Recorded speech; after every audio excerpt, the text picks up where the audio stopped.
Bonjour, monsieur, dame. Alors, on part d'une lecture.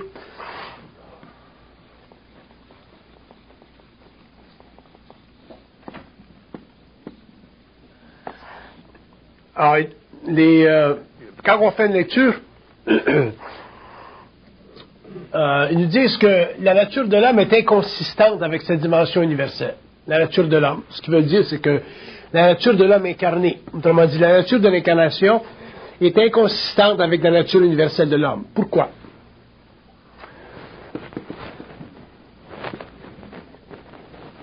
Premièrement, parce que l'homme est inconscient des plans. L'homme vit sur le plan matériel en relation avec une conscience réfléchie, donc il est toujours dans un processus de construction d'un ego, ce qui veut dire construction de mécanismes de réflexion qui lui permettent, en tant qu'animal intelligent, de pouvoir conquérir la vie ou la matière pour son bénéfice personnel. Alors que sur le plan universel, ou en relation avec les lois universelles, ou en relation avec les dimensions multidimensionnelles de la conscience de l'homme, son incarnation, le processus incarnationnel est un processus expérientiel pour l'évolution de l'âme et de l'esprit. Pas seulement de l'âme, mais de l'âme et de l'esprit. Ça veut dire quoi, ça? Ça veut dire que si l'homme est incarné pour l'évolution de son âme, ça veut dire que la totalité de sa mémoire, c'est-à-dire sa mémoire contemporaine, comme sa mémoire antérieure, sa mémoire de vie antérieure, fait partie d'un tout. Et ce tout-là est équivalent à un immense engramme d'énergie qui permet à l'être humain sur la Terre, au niveau du plan mental, de recevoir de l'information réfléchie, donc qu'on appelle de la pensée, ou télépathique, donc qu'on appelle communiquer, dicter, et cette information-là lui donne, au cours de l'évolution, son évolution personnelle, la capacité de comprendre son phénomène. Comprendre le phénomène de l'homme, ça se fait à plusieurs étapes.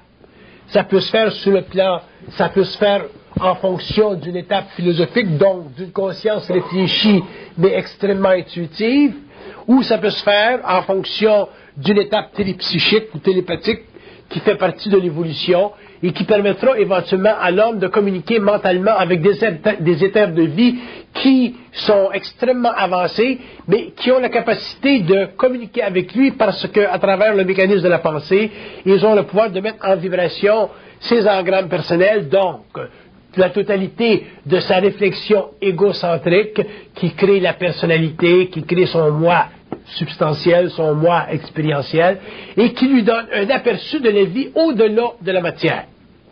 À partir du moment où l'homme peut commencer à avoir un aperçu de la vie au-delà de la matière, ce n'est pas qu'il ne s'intéresse plus à la matière, au contraire, il s'intéresse toujours à la matière puisqu'il est incarné, mais ça lui permet aussi de comprendre la relation entre l'invisible et le plan matériel, donc la relation entre l'invisible et les événements de sa vie. Un homme qui connaît et qui comprend la relation, donc les intentions occultes entre l'invisible, donc la partie participatoire de sa conscience universelle, avec sa dimension purement humaine, peut en arriver au cours de son évolution, de son incarnation, à devenir maître de sa programmation, c'est-à-dire ne plus souffrir subjectivement d'être sur la terre. Un homme qui ne souffre plus dans sa subjectivité d'être sur le plan matériel, c'est un homme qui est bien dans sa peau, point final. Il n'y a pas besoin d'être heureux, parce que être heureux, c'est déjà une forme d'astralisation de sa conscience et de son psychisme au profit de certaines vibrations qui l'allument et qui l'allument, donc qui le rendent heureux, pour ensuite devenir cyclique et devenir plus basse et le rendre malheureux en fonction des événements qui créent des chocs au niveau de son plexus solaire et qui aussi créent une sorte de confusion dans son esprit. Donc un homme conscient est techniquement un être bien dans sa peau, point final.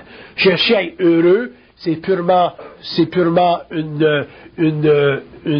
entreprise égocentrique de l'homme planétaire qui a besoin d'être heureux afin de sentir que sa vie est bien, bonne ou agréable.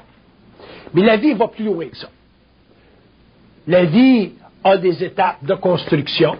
Et l'étape de construction que l'homme commence aujourd'hui, à la fin du 20e siècle, à reconnaître, C'est certainement une des premières étapes. Ce ne sont pas les dernières étapes, parce que je suis sûr que ce que l'homme vivra dans 3, 4, 5, 10, 15, 20, 25 000 ans sera extrêmement, très, très éthéré par rapport à ce que nous vivons aujourd'hui, puisque les atmosphères de sa conscience auront été altérées par le contact avec sa multidimensionnalité. Mais si on regarde l'homme aujourd'hui, fin 20e siècle, on constate quoi? On constate premièrement un être matériel, autrement dit incarné, qui est extrêmement polarisé dans sa conscience par les forces de la civilisation. Alors, les forces de sa civilisation, qu'ils soient de n'importe quelle race, qu'ils soient en évolution dans n'importe quel secteur de la géographie planétaire, ces forces de civilisation-là ont sur lui un impact considérable. Pourquoi? Parce que l'homme n'a pas d'identité. Et quand on dit que l'homme n'a pas d'identité, ou qu'on regarde l'homme d'un point de vue occulte, et non pas simplement d'un point de vue psychologique, l'homme n'a pas d'identité, effectivement, parce que il n'est pas capable de résoudre par lui-même il n'est pas capable de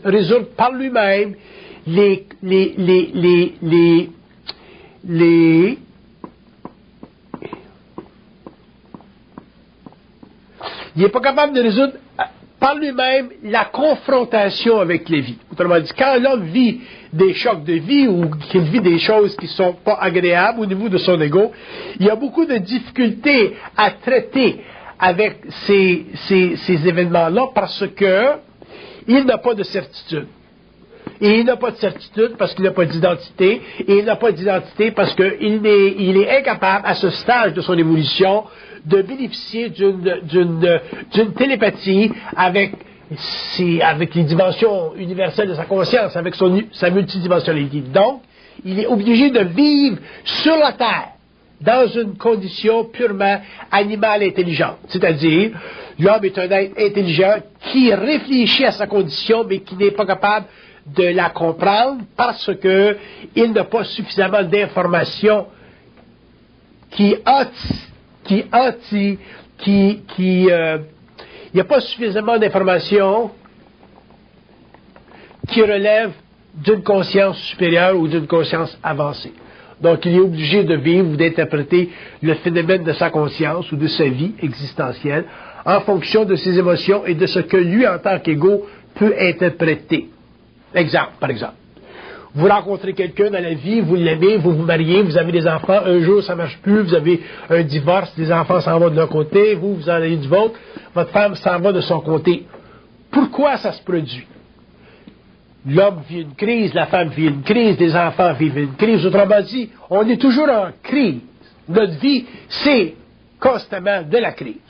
Et on essaie, par toutes sortes de moyens qui souvent sont extrêmement limités, à comprendre le phénomène qui se passe, et en général, on ne le comprend ou on ne l'apprécie que des années plus tard, parce qu'en regardant derrière soi, on a une meilleure perspective de notre souffrance, alors que dans le moment même où on vivait cette souffrance-là, on ne pouvait pas en bénéficier, on ne pouvait pas s'amener à conquérir l'élément purement animal de notre conscience planétaire, donc on demeurait des êtres existentiels. Ça, c'est la condition de l'homme. Pourquoi? Parce que l'homme est incapable, n'a pas de suffisance mentale pour pouvoir être en communication télépathique avec les plans supérieurs de sa conscience, donc son universalité, qui lui offrirait de manière extrêmement gratuite l'information concernant la nature, la raison pour son divorce. Et ça va pour toute la vie, ça va pour les nations, ça va pour l'homme, ça va pour tous les royaumes qui font partie de l'évolution des forces de vie sur la Terre. Alors, quel est le problème de l'homme? Le problème fondamental de l'homme, dans tous les cycles de vie, autrement dit depuis le début de l'évolution jusqu'à aujourd'hui, son problème fondamental, c'est de ne pas pouvoir interpréter avec précision les causes, les différentes formes de déception qui ont créé sa conscience planétaire. Donc, un homme qui n'est pas capable de comprendre ou d'interpréter avec précision, je dis bien précision, les raisons, les causes de son inconfort planétaire, devient par le fait même un être expérientiel. a très peu de conscience universelle et automatiquement, il souffre sur le plan matériel en tant qu'être isolé de lui-même. Et quand on est isolé de soi-même, ça veut dire qu'on ne bénéficie pas d'un support morontiel, c'est-à-dire d'un support de vie qui est en dehors de notre matérialité et qui, dans son intelligence, peut nous ouvrir les portes de notre propre inconnu. Si on fait une lecture encore, on reçoit ceci. L'homme est un être désavantagé par la vie, mais avantagé par sa lumière.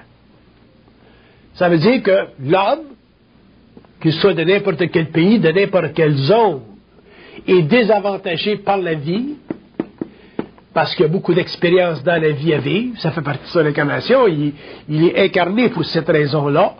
Donc, il est désavantagé par la vie, mais avantagé par sa lumière.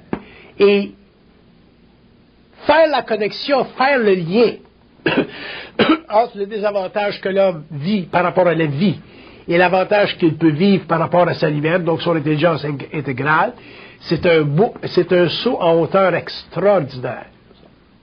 Et c'est ça d'ailleurs qui va délimiter l'évolution de l'évolution, ou de l'évolution de l'évolution, et qui va permettre à certains hommes sur la Terre d'en arriver un jour à résoudre le fameux problème ou la fameuse question de son existentialité. Si on fait une autre lecture, on reçoit ceci.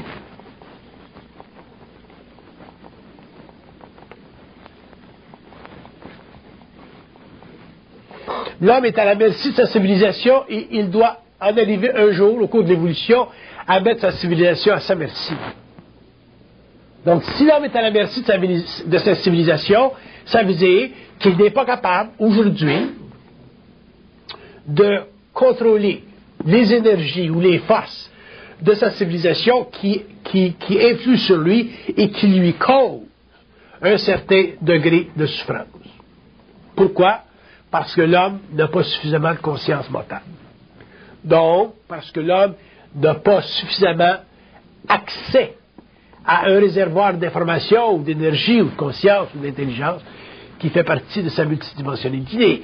Et quand nous vivons dans une société aussi comprimée qu'aujourd'hui, où les forces sociales deviennent de plus en plus actives à différents niveaux, il est évident que l'homme devient de plus en plus aliéné et qu'automatiquement, s'astralisant, c'est-à-dire perdant le contrôle de son intelligence à cause du fait qu'il est fouetté par des événements dont il ne comprend pas la substance essentiellement universelle à travers son expérience planétaire, l'homme devient de plus en plus débalancé, éventuellement perd contrôle de son identité et éventuellement en arrive à vivre une aliénation qui peut l'amener à la folie, à la désintégration de son ego, à la désintégration du lien entre son esprit et son âme, et c'est pour ça qu'on a aujourd'hui de plus en plus de phénomènes dans le monde de grande aliénation où des individus tuent des individus pour aucune raison autre que le fait qu'ils ont entendu des voix qui les ont guidés dans cette direction-là. Donc, on a des problèmes psychiatriques extrêmement avancés, extrêmement perturbants, et les scientistes, les psychiatres, les penseurs essaient de comprendre pourquoi, et on a de la difficulté à saisir le phénomène parce qu'on ne comprend pas la nature de l'évolution. Donc, on ne comprend pas la nature des liens entre l'invisible et la matérialité.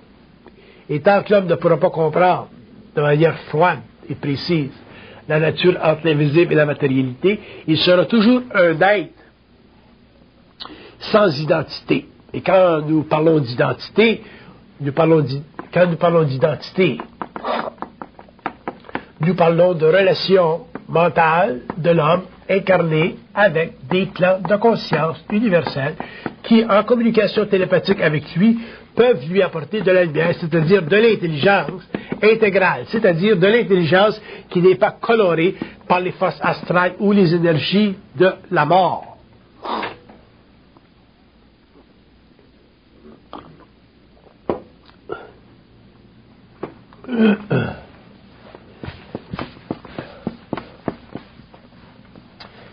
Si nous faisons une autre lecture, nous recevons ceci.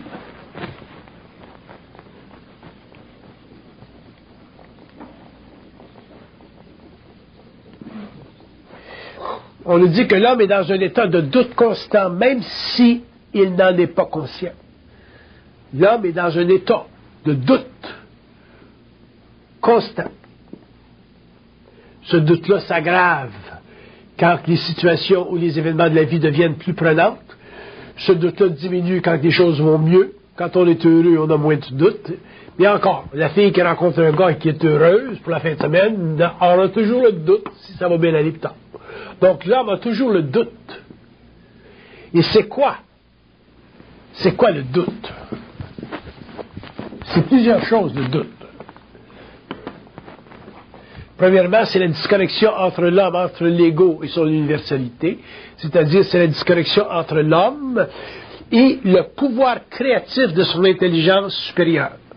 Et intelligence supérieure veut dire quoi? Ça veut dire intelligence qui est en dehors d'eux ou qui est libre de son ego. Autrement dit, libre de son égocentricité, qui est totalement au-dessus de sa conscience planétaire, qui est totalement universelle, totalement multidimensionnelle, totalement télépathique, totalement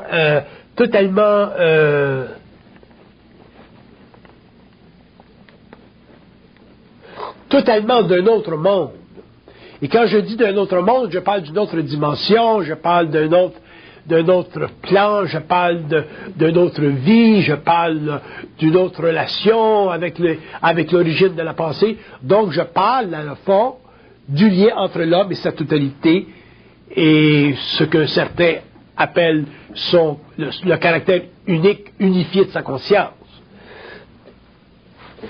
Ça, c'est un aspect du doute. Une autre raison pour laquelle l'homme vit le doute, c'est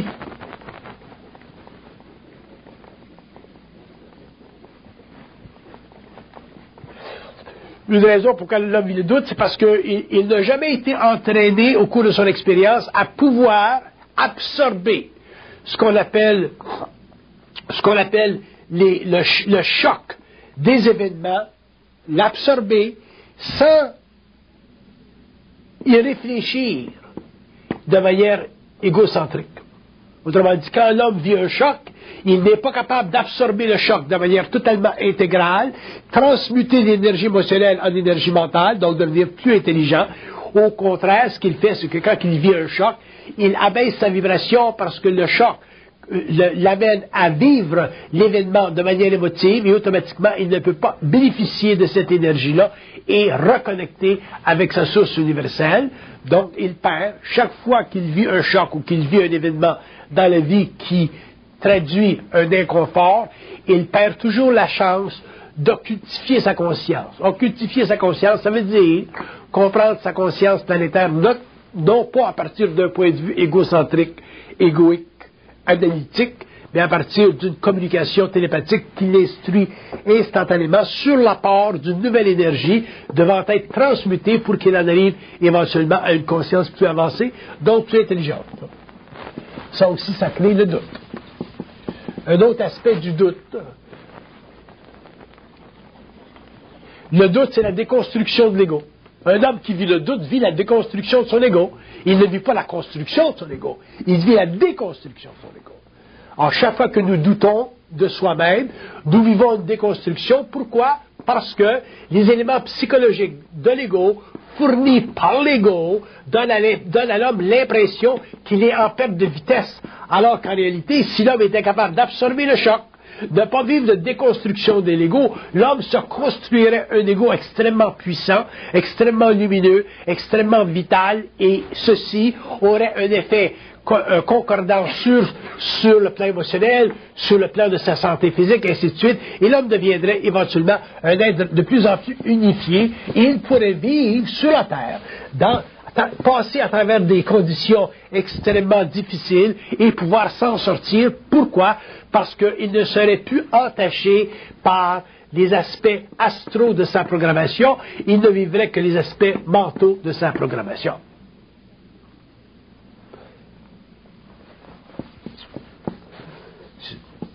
Un autre aspect du doute, le doute, c'est la désarticulation de l'intelligence de l'homme. Un homme qui vit le doute vit de la désarticulation de son intelligence parce que quand il vit un choc ou qu'il vit un événement qui l'atterre ou qu'il diminue son sens de certitude et de contrôle, le doute l'invite automatiquement, de par sa propre nature, à perdre l'équilibre émotionnel dans son mental, et à ce moment-là, l'homme, au lieu d'être un être averti, devient un être apeuré. Parce que le doute crée dans la conscience de l'homme la crainte, la peur.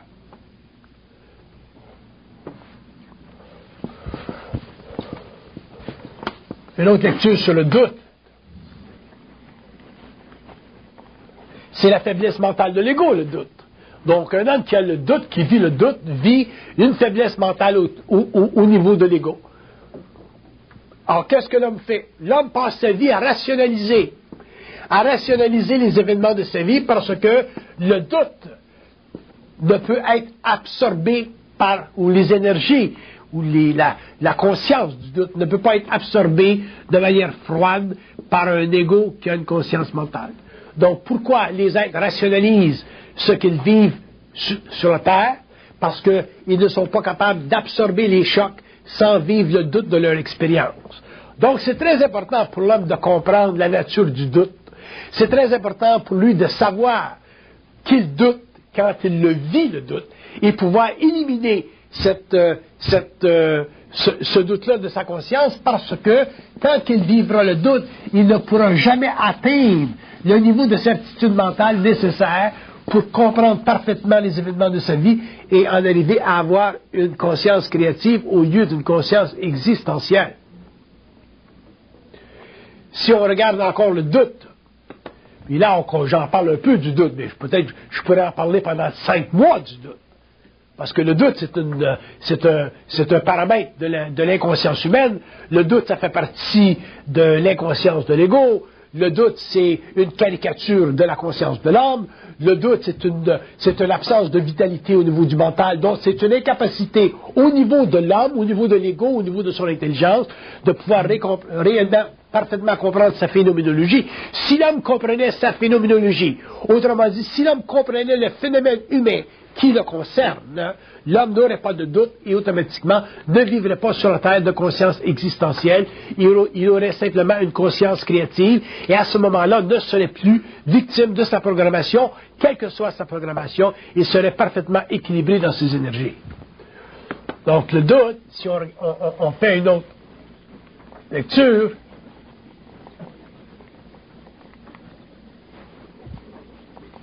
donc ils disent que le doute, c'est l'amertume de l'âme. Qu'est-ce que ça veut dire, l'amertume de l'âme?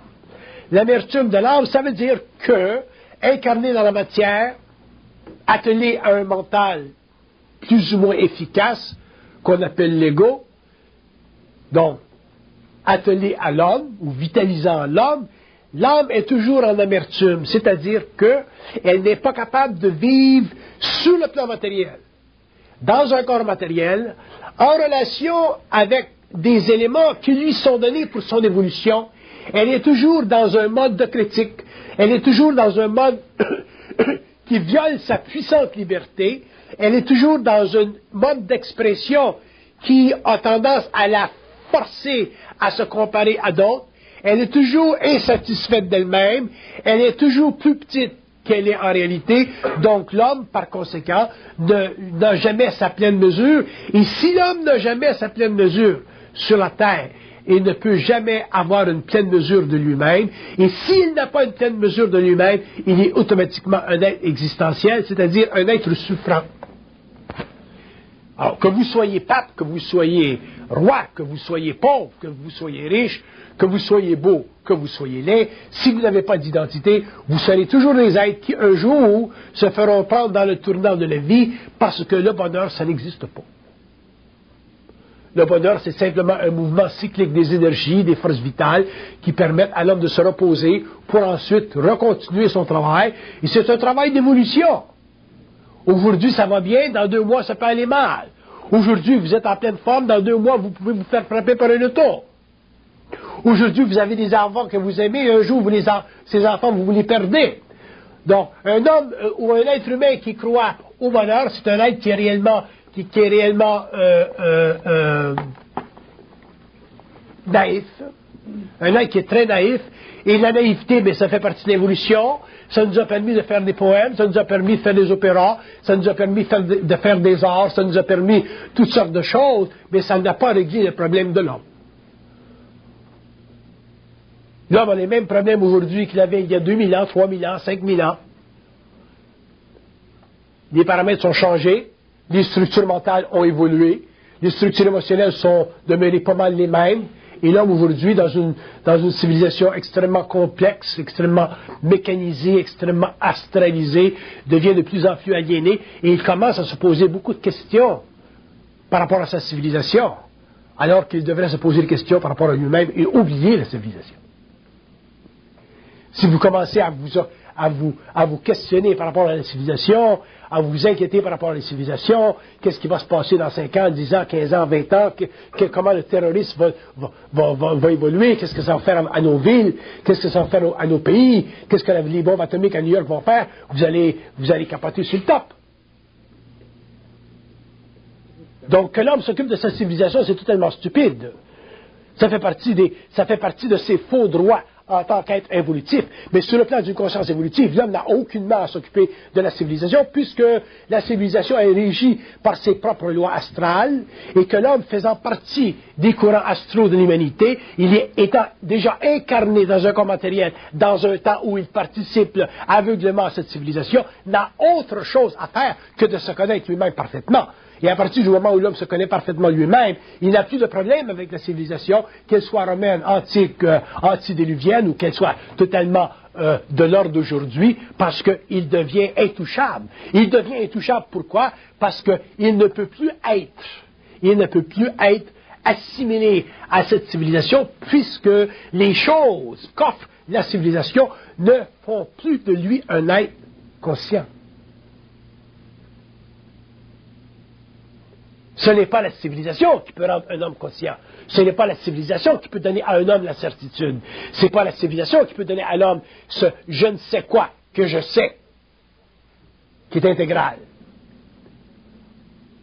La civilisation ne peut rien donner à l'homme, autre que les outils nécessaires pour sa propre pendaison personnelle. Alors, comprendre ceci nous amène éventuellement à regarder la civilisation d'une autre façon et concevoir que nous devons, en tant qu'être sur le plan matériel, que nous soyons chinois, français, allemands, quoi que ce soit, beau, pas beau, que nous avons quelque chose à régler. Et ce que nous avons à régler, c'est notre incapacité d'être certain, d'être intelligent. Donc, tant que l'homme est certain de ne pas être intelligent, il est certain de ne pas l'être. Et si l'homme est certain de ne pas être intelligent, il a un problème, et le problème qu'il a, c'est d'en arriver un jour à l'être et d'avoir la certitude qu'il est intelligent. Et un homme qui a la certitude d'être intelligent n'est pas nécessairement un homme orgueilleux, il a simplement la certitude d'être intelligent. Ça veut dire quoi, avoir la certitude d'être intelligent? Si on fait une lecture. Ça veut dire, premièrement, que ce qui se passe dans votre vie, c'est nécessaire. Déjà comprendre que ce qui se passe dans notre vie, c'est nécessaire, ça demande beaucoup d'intelligence.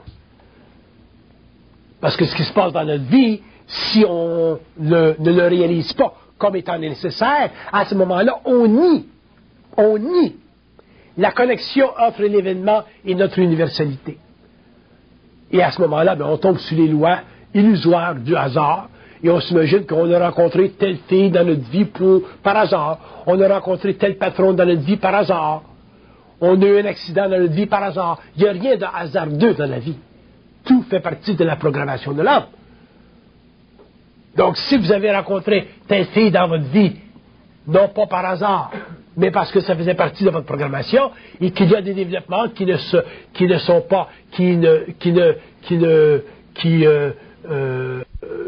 ne complètent pas totalement le paramètre de vos désirs antérieurs, à ce moment-là, vous avez la chance de comprendre pourquoi maintenant ça ne marche plus avec votre blonde, votre ami, ou votre patron, ou votre ci, ou votre ça. Quand vous comprenez ça, à ce moment-là, vous cessez de souffrir et vous allez plus loin dans l'exploration de votre relation avec l'universel. Il y a des mots que je suis obligé d'utiliser parce que, pour ne pas créer de cosmogonie qui ne serait pas nécessaire, pour ne pas créer de forme qui retarderait l'évolution de l'homme pour rien, parce que l'homme a beaucoup d'imagination, mais je peux vous assurer une chose, que ce que nous appelons, quelqu'un me disait, j'étais à l'extérieur du pays il y a quelques jours, et quelqu'un me disait, moi je fais du yoga, je suis en relation avec les forces universelles, je laisse passer les forces universelles à travers moi. Mais ça veut dire quoi?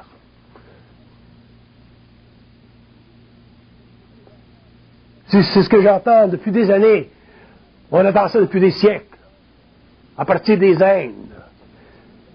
La totalité de la conscience spirituelle de l'homme sur la Terre est basée sur la relation entre l'homme et l'universel. Mais qu'est-ce que j'en ai à foutre de l'universel? Ça veut dire quoi l'universel? C'est de l'eau? C'est de l'ozone? C'est de l'énergie? Mais qu'est-ce que ça veut dire ça, c'est de l'énergie? Que Dieu soit de l'énergie? Mais ça me fout de quoi, moi, que Dieu soit de l'énergie? C'est pas d'une conscience universelle que l'homme a besoin. C'est pas d'un lien universel que l'homme a besoin. C'est pas d'une relation universelle que l'homme a besoin. C'est pas d'une perception de l'universalité de l'homme que l'homme a besoin. L'homme a besoin de réellement savoir qu'est-ce qui se passe en dehors de son architecture mentale réfléchie, autrement dit, de l'architecture de son ego. L'homme a besoin de savoir qu'est-ce qui se passe en dehors de la philosophie, qu'est-ce qui se passe en dehors des religions, qu'est-ce qui se passe en dehors des précognitions, qu'est-ce qui se passe en dehors de l'intuition, qu'est-ce qui se passe dans le grand vide universel, qui en réalité est un vide plein, autrement dit, qui est la sommation de toutes les grandes territorialités universelles cosmiques, où habitent, et je dis bien habitent, des intelligences non corporelles, qu'on appelle pour le moment seulement des entités, faute de vocabulaire, ou faute d'un autre langage plus avancé qui nous permettrait de comprendre le langage de ces intelligences, le verbiage de ces intelligences et des structures à l'intérieur desquelles elles évoluent pour faire avancer la conscience, les consciences, l'univers, la vie à tous les niveaux, que ce soit le niveau de l'homme, que ce soit le niveau de la plante, que ce soit le niveau des animaux, que ce soit le niveau de la matière brute. Il y a des forces intelligentes dans l'univers, et ces forces intelligentes font partie de la conscience de l'homme parce que l'homme a la capacité de penser. C'est ce qui lui donne d'ailleurs son statut universel, son statut particulier, mais un statut qu'il renie parce qu'il préfère faire comprendre ou se faire comprendre que sa relation avec la vie, c'est une relation universelle, alors qu'en réalité, c'est une relation extrêmement cosmologique, une relation extrêmement architecturée, une relation extrêmement dominante, une relation extrêmement effective qui permet à l'homme de penser parce que ses forces, ses intelligences canalisent à travers de lui un fluide tellement subtil qu'on appelle l'esprit, pour le moment, parce qu'on est obligé aujourd'hui de parler d'esprit, encore pour des raisons de manque de vocabulaire. Et cet esprit-là, qui est une forme d'intelligence que l'homme ne comprend pas encore, que l'homme comprendra un jour, mais qui est capable de lui donner, en tant qu'ego, en tant qu'être pensant, en tant qu'être réfléchissant, la capacité de comprendre l'éternelle stupidité de son incarnation, que j'appelle l'involution, que j'appelle la recherche du bonheur, que j'appelle la recherche d'un Dieu, que j'appelle la recherche d'une spiritualité. Vous pensez que l'homme va en arriver au cours de son évolution à pouvoir se créer des architectures mentales, c'est-à-dire pouvoir comprendre la subtilité de ce qu'on appelle le monde de l'esprit en réfléchissant, alors que la réflexion est simplement un appât pour son ego, pour l'attirer vers des sentiers qui sont absolument sans lumière, qui sont absolument astralisés et qui servent à l'évolution de son âme, mais non pas à la connexion de son âme et de son esprit, parce que l'homme est techniquement un être incarné pour souffrir. Si l'homme n'était pas incarné pour souffrir, il ne serait pas ici. Il est incarné pour souffrir. Parce que c'est à travers la souffrance qu'il y a évolution de son âme. Mais un jour, il faut que ça cesse, la souffrance de l'homme. Il faut que ça cesse l'incarnation purement astrale de l'homme et que l'homme entre finalement dans une incarnation morontielle et qu'il en arrive un jour à pouvoir parler, communiquer avec ces instances, ces intelligences qui font partie d'une hiérarchie extrêmement avancée et qui sont à l'origine de quoi? À l'origine de la conscience humaine.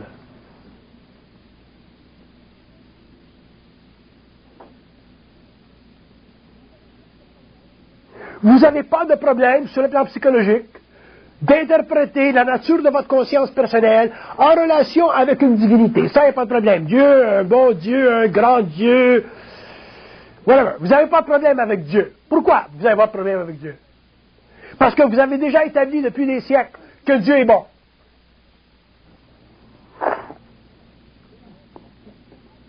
Mais la bonté de Dieu vous a amené à questionner cet héritage quand vous avez vu les guerres et les ci et les ça. Et ça vous a créé dans la tête des conflits psychologiques. Ça vous a créé des crises de religion, des crises spirituelles. Pourquoi? Parce que le concept de Dieu que vous avez utilisé, que vous avez développé, que vous avez gardé de manière sereine dans vos esprits, c'est un concept qui est simplement une façon de créer dans la conscience de l'homme un support psychologique pour un ego qui a un ego qui est effrayé de savoir. Effrayé de savoir quoi? Que premièrement, Dieu, ça n'existe pas, ce serait une totale stupidité que Dieu existe.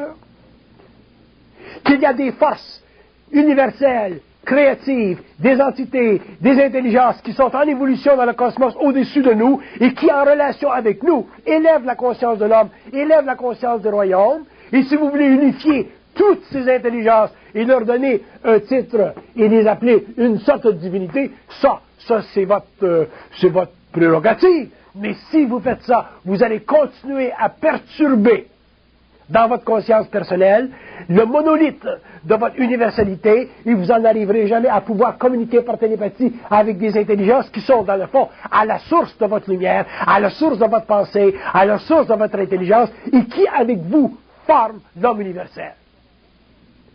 Alors, à ce moment-là, vous reviendrez dans vos religions, vous reviendrez à vos systèmes philosophiques, vous reviendrez à vos analyses, vous reviendrez à vos réflexions, et vous demeurerez des êtres purement existentiels, parce que vous n'aurez jamais osé, pendant votre vie, d'être de réflexion, de briser, de sortir du choral, de fracturer la structure qui vous a été imposée par l'incarnation, et de vous rendre libre parfaitement du connu, afin de finalement un jour saisir que l'homme étant un être universel a le pouvoir de dicter, a le pouvoir d'établir, a le pouvoir de définir qu'est-ce que c'est la réalité, qu'est-ce que c'est la cosmologie et qu'est-ce que c'est, comment ça fonctionne, ce qu'on appelle Dieu. Alors, quand l'homme sera capable de définir ce qu'est Dieu, ou quand l'homme voudra le rejeter Dieu, ou quand l'homme voudra accepter Dieu, il le fera de son propre espèce, de sa propre volonté, et lorsque l'homme conscient dira un jour, ouais, Dieu existe, il aura déjà déterminé la fondation universelle de cette structure, et il aura compris l'immensité de cette intelligence gouvernante de l'universel, et il aura établi finalement que Dieu en tant qu'unité principale d'une architecture en évolution, ça n'existe pas, parce que l'infinité ne peut pas se construire elle-même. L'infinité est obligée de se défaire pour se reconstruire, ce qu'on appelle l'évolution, et à ce moment-là, en se défaisant, elle est obligée de donner naissance à de plus petites infinités, à de plus minimes infinités qu'on appelle des entités, et dont l'homme fait partie parfaitement dans un réseau universel tellement vaste que si l'homme savait comment est grand, comment est vaste la réalité, l'homme mourrait instantanément, non pas parce que Dieu lui apparaîtrait, mais parce qu'il ne serait pas capable au niveau de l'âme de pouvoir absorber la totalité des mémoires qui constituent la résonance, la fréquence vibratoire des énergies dans un univers local qui, en somme, représente pour lui en tant qu'entité le macrocosme de son propre microcosme.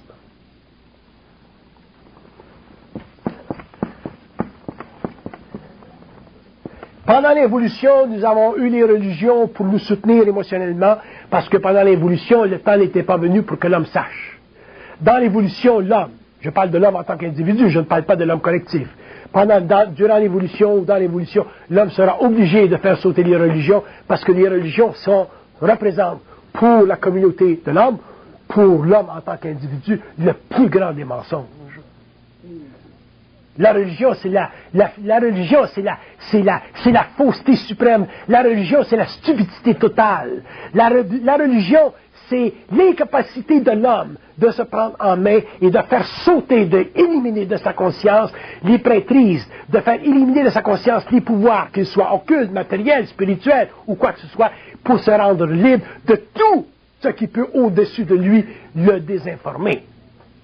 Quand l'homme aura la force, quand l'homme au cours de l'évolution en arrivera finalement à pouvoir, d'une manière plénipotentiaire, établir la causalité, comprendre la causalité, définir le relationnel entre la matérialité de son incarnation et le caractère cosmique de son incarnation et de sa présence sur les autres plans, l'homme saura qu'est-ce que c'est finalement la vie sur le plan matériel, la vie dans les autres plans, et lorsqu'il mourra, il sera suffisamment intelligent pour ne plus, cette fois, aller ou retourner dans la mort.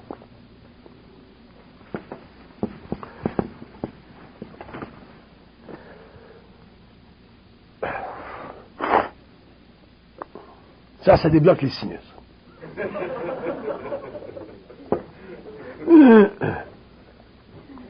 Si on fait notre lecture. Quand vous faites une lecture, vous accédez à ce qui n'est pas su. L'homme doit accéder à ce qui n'est pas su. Mais l'homme a peur d'accéder à ce qui n'est pas su. Pourquoi? Parce qu'il n'a pas la certitude dans son propre vide.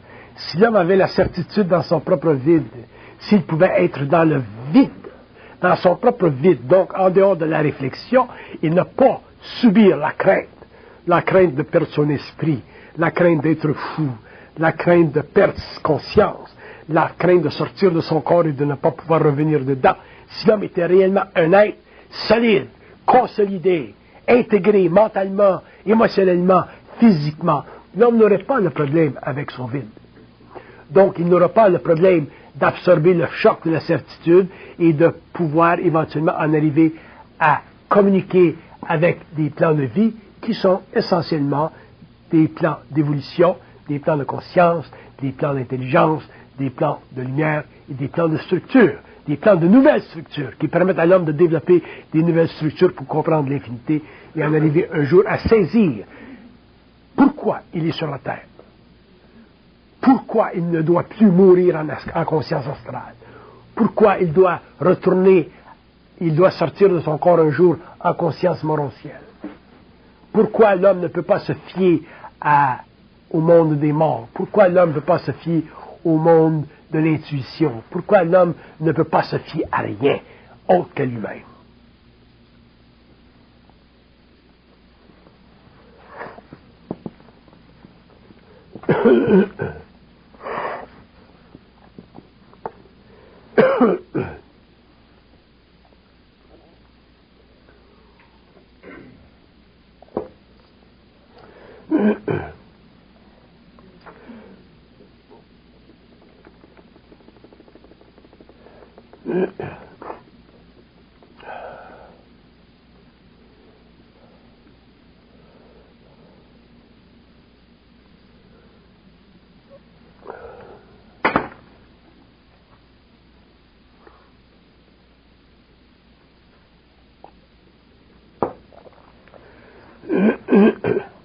Une autre lecture.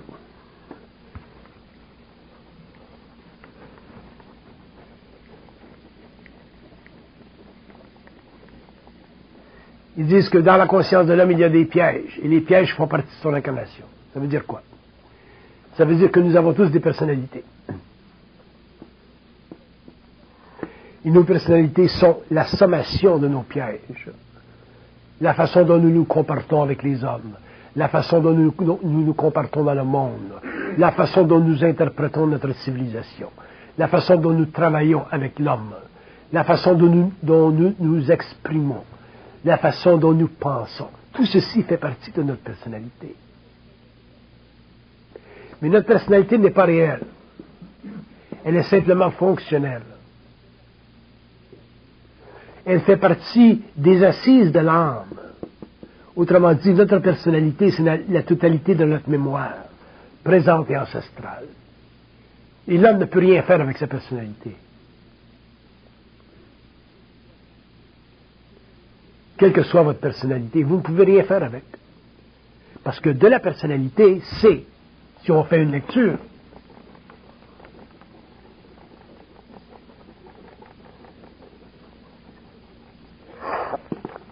ils disent que la personnalité, c'est de la dissimulation de votre personne. Quand vous êtes dans de la personnalité, vous dissimulez votre personne. Pour que l'homme en arrive à être dans sa personne, la personnalité doit mourir, elle doit s'éteindre. Elle doit être éliminée. Qu'est-ce qui peut éliminer la personnalité? Si on fait une lecture. Ils disent par l'élimination de ces illusions. Mais les illusions de la personnalité sont fondées sur quoi? Ils sont fondés sur une chose seulement. Une. Pas deux. Une. La crainte. C'est seulement la crainte qui tient vos personnalités. À chaque fois que vous vivez de la crainte à un niveau ou à un autre, vous vivez de la personnalité.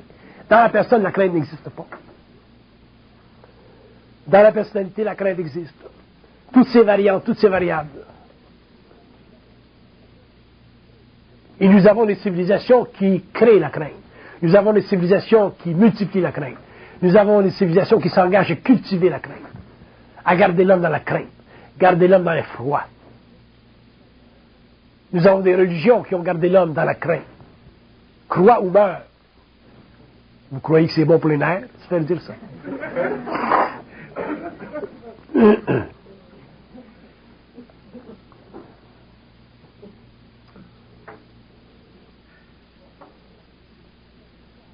Donc, cherchez pas à comprendre vos personnalités. Cherchez pas à vous casser la tête avec ce mouvement kaléidoscopique de votre être. Regardez simplement une chose, la crainte.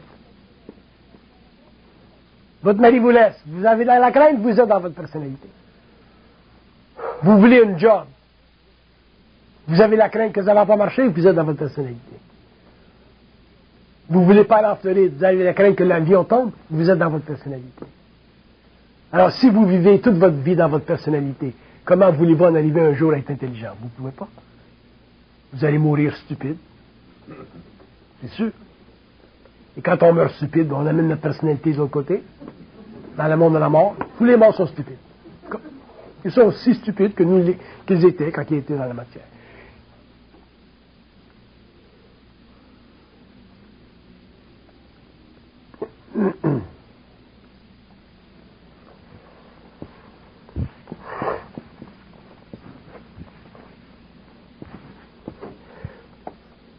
Une lecture sur la personnalité.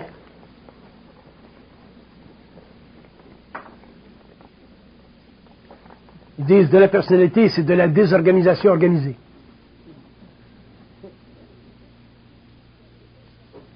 Jusqu'au jour où vous avez un gros choc. Donc là, votre organisation désorganisée prend le coup. Elle se désorganise pour le vrai. Alors que si l'homme était dans sa personne, et qu'un jour viendrait le choc, l'homme pourrait communiquer avec son plan universel, mental, et dire, ben, pourquoi telle chose m'arrive? Et on dirait, pour telle raison. On dirait, ok, pas de problème. Et l'homme continue. Plus de personnalité. Plus de crainte. Donc, transmutation de l'être, solarisation de l'être, initiation de l'homme à son propre mystère, et compréhension du lien ineffable entre sa conscience matérielle et sa conscience universelle dans la mesure où il est capable de supporter le plan de sa programmation, de ne pas douter de sa vie,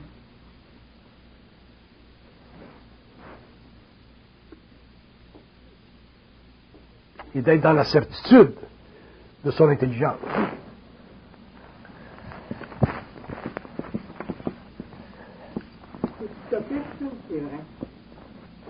C'est utopique. C'est vrai. Ça fait partie de l'évolution de l'homme.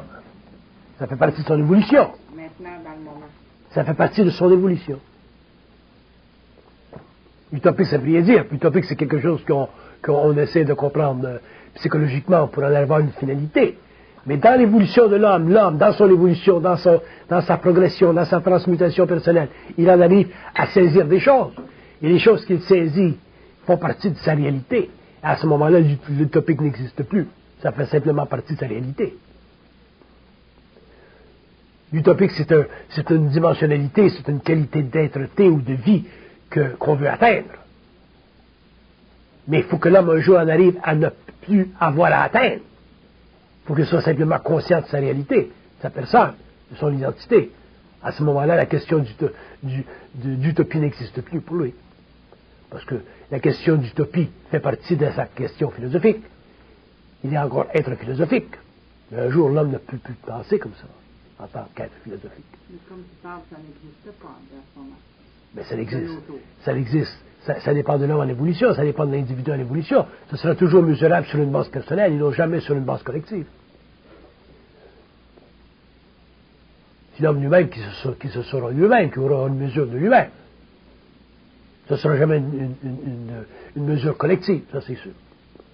Mais personnel, oui. Un homme qui est conscient sait qu'il est conscient. L'illusion d'être conscient. S'il a l'illusion d'être conscient, il va payer pour. Il y a toujours un prix à payer pour l'illusion. On ne peut pas échapper à notre réalité. Et on ne peut pas échapper à nos illusions.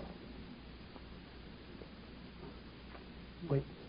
Je ne sais pas comment dire en français, but you tell us that doubt is a disadvantage, where they tell me that doubt is an awareness.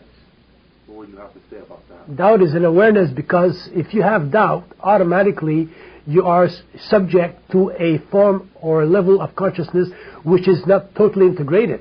If you had a totally integrated intelligence, you would have no doubt because you would have no reflection. Doubt is always the process of reflection.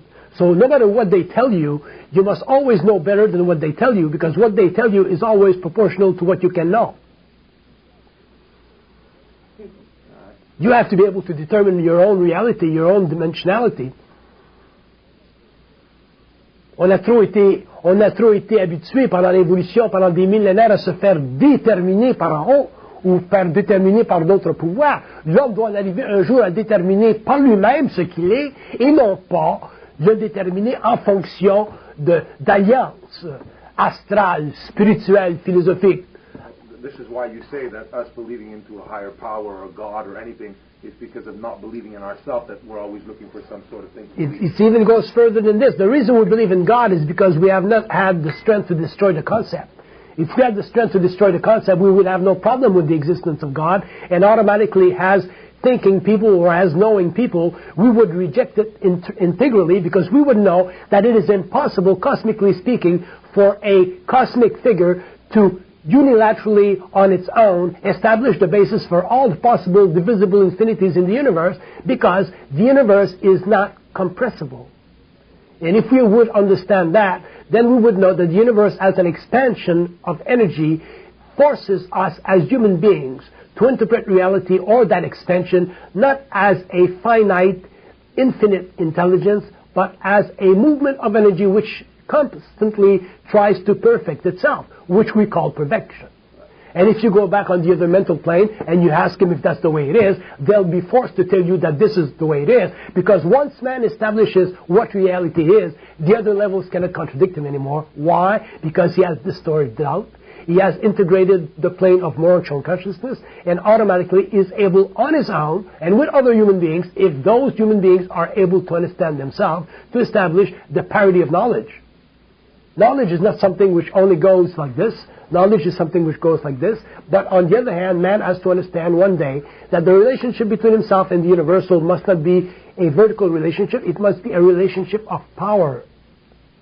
And what I mean by a relationship of power is the forces in man have the capacity to define reality, and the forces in man have the capacity to also listen to his own definition of reality. If this is done, you have equality between the invisible and the material world, and then man is conscious. Otherwise, he's simply a spiritual being, and if he's a spiritual being, he still has karma, he has spiritual karma, and he still has no certitude, and he still needs a form of divinity to ensure himself that he is wholly protected at the soul level, which is another illusion. Donc, le concept de Dieu que l'homme a développé pendant l'évolution, c'est un concept qui était nécessaire pour lui, parce qu'il avait besoin d'une certitude aussi sur lui pour protéger son incertitude matérielle. Quand l'homme n'aura plus d'incertitude matérielle parce qu'il aura conquis la crainte, à ce moment-là, le concept de Dieu s'effritera, se fracturera comme une mosaïque, et l'homme, à ce moment-là, pourra comprendre l'infinité, les infinités, les différents temps, les univers parallèles, et à ce moment-là, il deviendra un scientiste de l'énergie, il comprendra parfaitement la conscience morocielle comme la conscience astrale, et il pourra communiquer, parler avec des entités sur différents plans, et finalement cesser d'être une créature de Dieu. Et dans le fond, l'homme le sait, ça. Parce que dans tous les hommes, qu'ils soient simples ou qu'ils soient plus avancés, il y a un besoin d'être parfait. Mais cette perfection n'a rien à voir avec la perfection de l'Église, avec la perfection morale. Cette perfection a à voir avec la capacité de l'être, en tant qu'être énergétique, de pouvoir parfaitement stabiliser ses énergies en relation avec d'autres forces qui viennent d'ailleurs et qui cherchent à l'habiter pour créer ce qu'on appelle un homme plus avancé. Une fois que l'homme est capable d'absorber le phénomène d'habitation, je ne dis pas de possession, je dis d'habitation. À ce moment-là, l'homme devient multidimensionnel, c'est-à-dire qu'il est capable, en tant qu'individu, de mettre de côté l'importance de son incarnation matérielle, de sa physicalité, et il est capable de comprendre la multidimensionnalité de son être. Il est capable, s'il veut, sortir de son corps matériel en conscience astrale, sortir de son corps matériel en conscience morocielle, et ne pas se perdre dans les autres éthers, et rencontrer les forces qui font partie de son devenir, et rencontrer les intelligences qui font partie de ses attributs, de son dominion, et finalement reconquérir sa liberté universelle qu'il a perdue quand il est venu dans la Terre. Si on fait une lecture,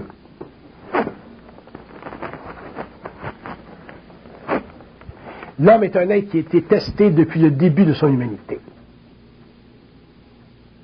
Il a été testé depuis le début de son humanité parce que quand l'homme est devenu incarné, quand l'homme s'est incarné dans la matière, le contact télépathique avec les circuits universels a été coupé.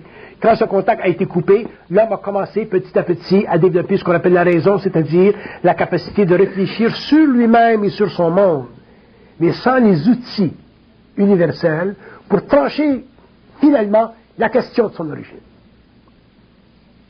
Donc l'homme a développé les religions, qui sont une forme de science spirituelle.